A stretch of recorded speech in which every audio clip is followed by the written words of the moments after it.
It was the 30th anniversary of my father's construction company. The party was loud, filled with partners and investors. My brother, Kyle, knocked a full glass of red wine onto the white carpet. He just laughed. I, Sarah, the accountant, the fixer, went and got the cleaning supplies. I was on my knees, scrubbing, when I heard my father's voice, Richard.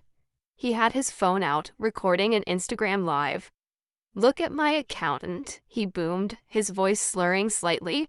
"Always cleaning up the mess. Some things never change." His business partners chuckled. Seconds later, a comment notification popped up on his screen from my sister, Haley. 3 laughing, crying emojis. I didn't cry. I didn't yell. I didn't even look at my father, Richard. I just stood up. The cleaning cloth I was holding dropped from my hand to the floor, right on the wine stain. The room went silent. You could hear the ice clinking in someone's glass. I walked straight past my father, past the investors whose faces were frozen in awkward pity, and I grabbed my purse from the entry table. My phone started buzzing before I even reached my car. It was my father. I declined it. Then my brother, Kyle, declined.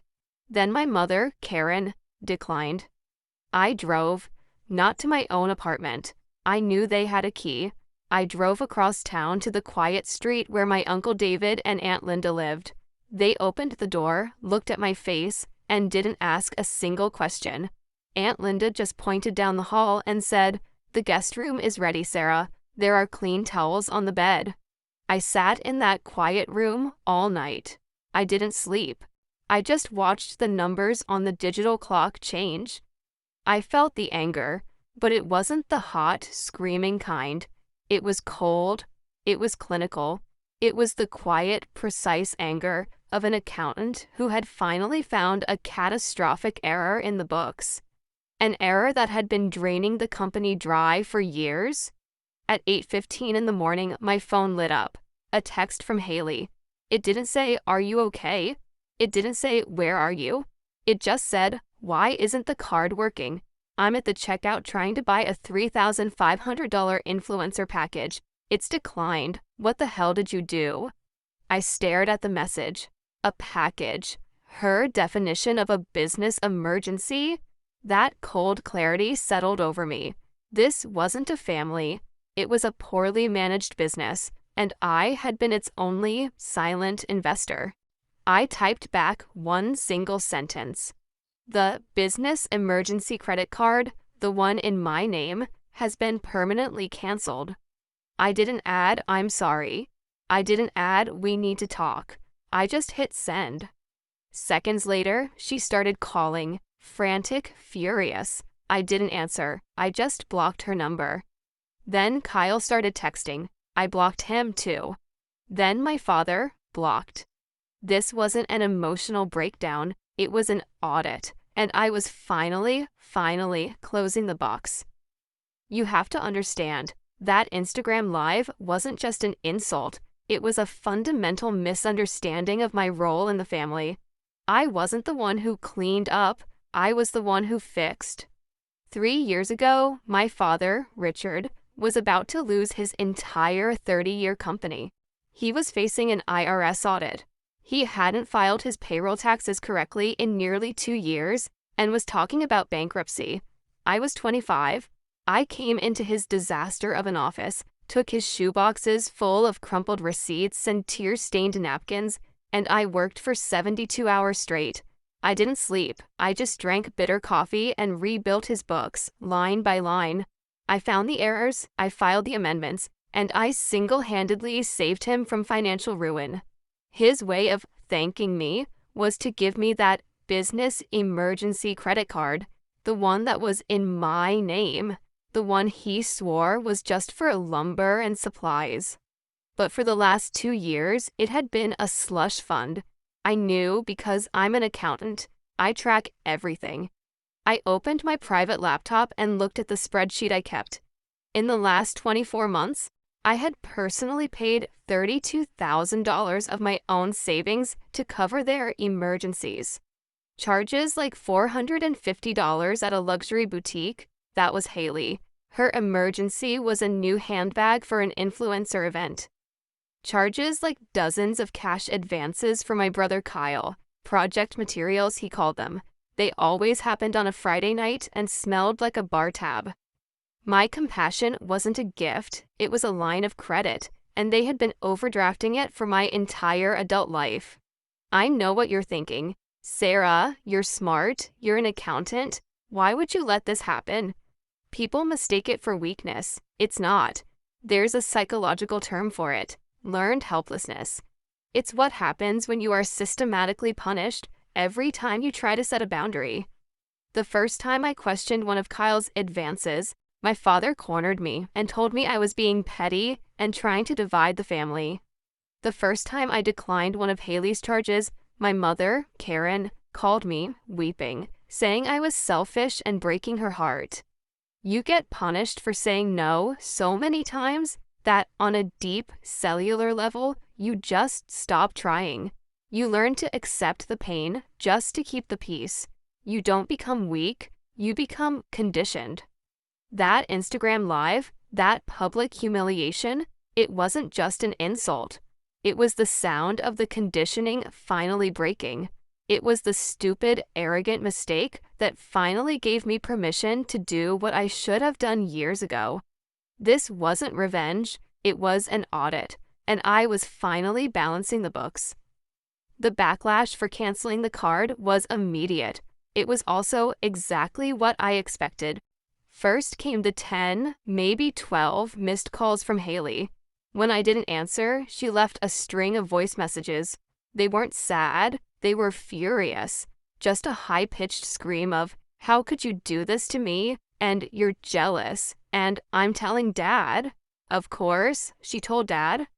An hour later, my father, Richard, called. His tone wasn't apologetic, it wasn't concerned. It was the same tone he used on his employees when they'd made a mistake on a job site. It was a command. "Sarah, I don't know what kind of childish game you're playing, but you're embarrassing me. That card is tied to the business account. You're making me look bad in front of my partners. Turn it back on, now." I let him finish. I let the silence hang in the air for a second. I just said, "No, the card is in my name. The account it was tied to is closed." He started to yell, something about ingratitude and respect. I didn't listen, I just hung up the phone. I thought that would be the end of it. I thought they'd rant and rave, and then, faced with a financial wall, they would simply stop. I underestimated their capacity for escalation. I forgot the cardinal rule of dealing with narcissists. If you take away their supply, they will try to destroy the container. That afternoon, I got a text from my brother, Kyle. I hadn't blocked him yet. It was a photo. It was a photo of my home office, the apartment I paid for, the one they had a key to for emergencies. They had gone in, but they hadn't just gone in, they had destroyed it. My dual-screen monitor was smashed, glass everywhere. My file cabinet was overturned, and the contents were ripped and scattered. These weren't just magazines. These were my professional documents, client tax records, my entire life's work shredded. My work laptop, the one I didn't take with me, was face down on the floor in a puddle of what looked like coffee. My blood didn't run hot, it went ice cold. I wasn't just looking at a tantrum, I was looking at thousands of dollars in property damage. I was looking at a violation. A second later, a caption came through from Kyle. "Cleaning up your mess, guess you should have taken your trash with you." I just stared at the screen. They hadn't just insulted me, they hadn't just stolen from me. They had now, very stupidly, escalated this from a family drama to a criminal matter.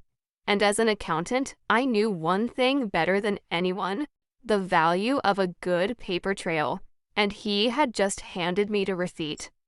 I forwarded the photo from Kyle to my cousin Evan with a simple text. "They are in my apartment, destroying my office. I need you to go there. Don't engage with them. Just get my passport from the desk drawer and the blue backup hard drive. That's it." He just wrote back, "On my way." I sat at my Uncle David's kitchen table, my hands perfectly still. My Aunt Linda put a cup of tea in front of me. I hadn't asked for it. I just stared at it. "Sarah," he said, his voice low, This isn't just them being cruel. This is professional." I nodded. "He's trying to destroy my ability to work." "He's trying to destroy you," David said, his voice hard. "He's panicking, and when he panics, he gets stupid and mean." He sat down across from me. "I wasn't going to tell you this. I was going to deal with Richard myself after the party, but you need to know what you're really dealing with." He paused. "Richard came to me 6 months ago, said his company, the one he was just celebrating, had a cash flow problem, said he needed $10,000 just for 30 days to make payroll before a big check cleared." I didn't say anything. I already knew where this was going. "It's been 6 months, Sarah," David said. "Not a dime. Every time I ask, he says the check is delayed, or you know how clients are. He borrowed it from me, knowing full well he'd never pay it back." I looked at him. "He didn't borrow it from you, Uncle David. He stole it, just like he's been stealing from me." That word, stole, it changed the air in the room. This was no longer a disagreement. It was a pattern. I picked up my phone. I didn't call the police. That was an emotional move. I needed a clinical one. I looked up and dialed the number for a business litigation attorney my old boss had recommended. A woman answered. "Law offices?" "Yes," I said, my voice perfectly steady. "I need to book an emergency consultation. My name is Sarah, and I'm an independent accountant. I believe my primary client, who is also my father, is actively sabotaging my business and has just committed felony destruction of property." The phone call was short. The lawyer, Miss Hayes, was sharp. She told me to document everything, file a police report for the damages, and, most importantly, freeze your credit, Miss Sarah, immediately, right now, this second.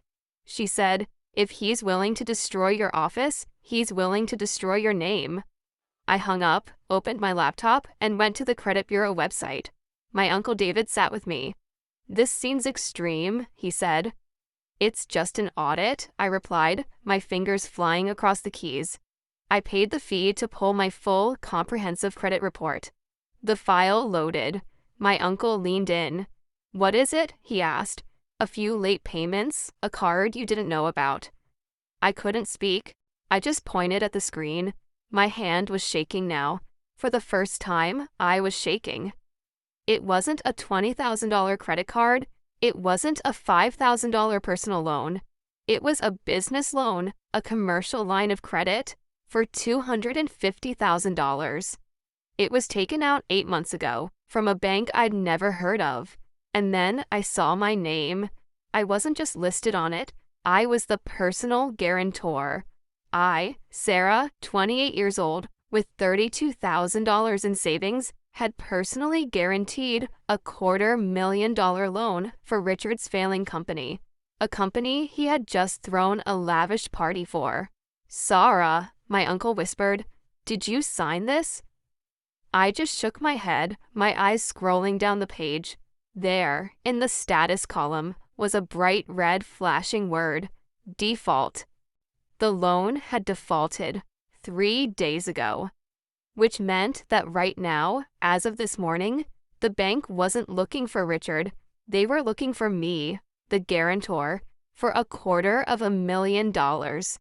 He didn't just insult me, I whispered. I finally understood. The party, the Instagram Live, the humiliation. It wasn't just arrogance. It was a setup. He was discrediting me, painting me as the messy one, the failure. So when this all came crashing down, who would believe me? The messy accountant or the 30-year business veteran? "He forged my signature," I said. The words tasted like acid. He used my professional license, my name, and he forged my signature to save his company. I started to laugh. It was a terrible, dry sound. My uncle looked terrified. "Sarah." He didn't just throw me under the bus, Uncle David, I said, the cold, clinical clarity returning, sharper this time, lethal. He strapped me to the engine. I picked up the phone and called Miss Hayes, the lawyer, back. I've pulled the report, I said, and it's not credit card fraud, it's a loan fraud. $250,000. He forged my signature as the guarantor. There was a long, sharp silence on the other end of the line. Miss Hayes finally spoke, and her voice had no warmth in it at all. Miss Sarah, she said, this is no longer a business dispute. What you are describing is multiple federal crimes. This isn't just about your destroyed office anymore. This is about your entire future. My mother, Karen, showed up at my Uncle David's house that evening. She didn't call first. She just appeared on the doorstep, looking small and wrecked. Her eyes were red, her hands were shaking. She wasn't the composed, judgmental woman from the party. She was a ghost. My Aunt Linda let her in, and my mother just stood in the hallway, twisting the strap of her purse. Sarah, she whispered, please, you have to do something. I just looked at her. I didn't offer her tea. I didn't offer her a seat. Do something about what, Mom? Your father, Richard, she stammered, he's losing his mind. The bank called him, an investor called him. He said you're ruining him, you're ruining the family. She was begging me, the mess, the cleaner, to fix this. I felt nothing, no pity, no rage, just an absence. Did you know about the loan? I asked. My voice was flat. She flinched like I'd slapped her. What loan? He borrows. The $250,000 loan, Mom. The one he defaulted on. The one he forged my signature to get. Her face crumpled. That was the answer. She knew. Maybe not the details, not the amount, but she knew. And in that moment, I saw her for what she was. Not just a co-conspirator, but a different kind of victim. We call them passive enablers. It's a specific kind of psychological cage. A passive enabler isn't quiet because they agree with the abuser. They're quiet because they are terrified of the abuser. My mother's entire life, her home, her car, her friends, her status, was tied to Richard. For decades, her financial and emotional survival depended on her violence. She wasn't just his wife, she was his prisoner, trapped by a dependency so deep she could no longer tell the difference between his survival and her own. It wasn't an excuse, it didn't make her innocent, but it made her pathetic. And it made me realize my father was the true, solitary black hole that everyone had been circling. He told me he would fix it. She finally cried, the words tumbling out. He said you would understand, that you were part of the company. I am not part of his company. He borrowed from other partners too, she confessed, as if this somehow made it better. He told them you were managing the new accounts, that your professional reputation was on the line. He was using your name to keep them calm. I just stared at her. He hadn't just used my signature. He'd used my entire professional identity as a shield. As on cue, my phone rang. I looked at the screen. Richard? I answered it. I put it on speaker. My mother's eyes went wide with panic. Don't. Before she could finish, my father's voice, thick with rage and whiskey, exploded from the phone. You little, what did you do? I just got a call from the bank. You're going to jail, Sarah. I'm suing you. I'm suing you for slander, for defamation, for... He was just ranting, a cornered animal snarling. I waited for him to take a breath. And then, in the dead quiet of my uncle's hallway, I spoke. My voice was so cold, so calm, it cut right through his.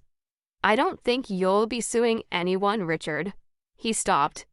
As of an hour ago, I continued, Miss Hayes, my attorney, has sent a full package to the bank's fraud department. It includes the forged signature analysis, my complete credit report, the photographs of my destroyed office, and, for context, the Instagram live video of you humiliating me at the party. I heard him breathing on the other end, that fast, shallow breath of pure panic. Oh, I added as a final thought. I also forwarded that same package to your senior partner, the one who's also Uncle David's friend, the one who watched me scrubbing the floor. Sarah, His office confirmed they received it. Good luck, Richard? I hung up the phone. I looked at my mother. Her face was white. You should go, I said, and I turned around and walked away, leaving her standing alone in the hall. The fallout wasn't a slow burn. It was an implosion. That package I sent to the bank and to my father's senior partner was, as my lawyer put it, lethal. The bank immediately froze all of the company's assets, pending a full fraud investigation. That partner, the one who was my Uncle David's friend, didn't just pull his investment. He filed his own lawsuit against Richard for fraud and misrepresentation, using my name and professional license to secure his trust. My father's 30-year company, his entire identity, the monument to his ego, collapsed in less than 2 weeks. It was just a house of cards, built on bad debt and my forged signature. Richard was facing multiple federal charges. My brother, Kyle, who was only a project manager because his father signed the checks, was now, for the first time in his life, unemployed. My sister Haley, the influencer, realized the second the money tap was truly permanently off. She packed her bags, didn't tell anyone where she was going, and simply disappeared, probably looking for a new sponsor. And my mother, Karen, she didn't stay with Richard. She couldn't. There was nothing left. She quietly moved into her sister's spare bedroom across the state. I didn't celebrate. I didn't send a single "I told you so." I just worked. I took my $32,000 in savings, the money I had managed to protect, and I rented a small, clean office on the 3rd floor of a quiet building downtown. I used that money to start my own accounting firm. Just me, a new laptop, and a sign on the door that read, Sarah, Accounting for Small Business. My clients weren't big, arrogant developers. They were bakers and mechanics and graphic designers. People who, like me, were just trying to build something honest. I was in my new office late one night, looking out the window at the city lights.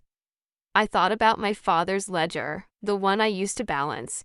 It was all deficits and liabilities, disguised as a family.